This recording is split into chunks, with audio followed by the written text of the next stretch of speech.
Сәлем достар, бүгін сіздермен артқысыз жасалатын нанның жасалу жолымен көрсететін боламын. Видеоны соңына дейін қарауға кеңес беремін. Мұндағы біздің нанымыз алтын ала 4 рет обменка жасалып, енді холодильникке, яғни мұздатқышқа 12 сағатқа қоюға жібереміз.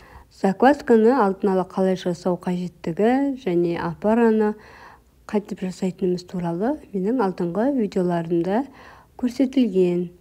Оны көру үшін төменде ссылкасын қалдырамын. Соны басып арнайы көрсеңіздер болады.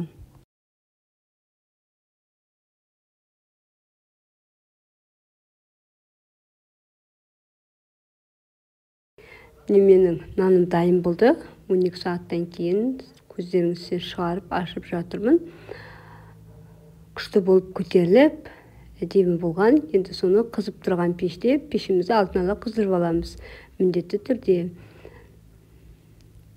формамыздан шығарып, нанымыздың бетін оны бізбен себемізде өздеріңіздің қалауыңыз бойынша әртүрлі суреттер салсаңыздар болады. Мен осындай қарапайым жіптің көмегімен формамды сызып аламын да әдемі сурет салатын боламын. Сіздер өз қалауларыңыз бойынша сала бересіздер.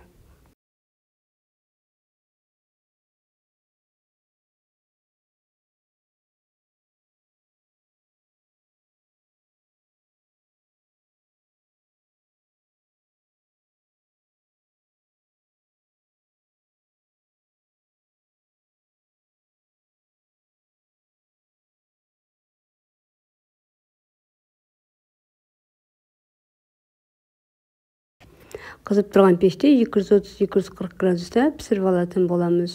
Өте пайдалы, ағзаға қажетті қазіргі кезде хит нандардың бірі. Егер сіздерге бүгінгі жасаған пайдалы ақпаратымыз ұнаған болса, міндетті түрде каналыма тіркеліп, лайк басып, пікір қалдыруды ұмытпаңыздар. Сіздермен болған Айдана.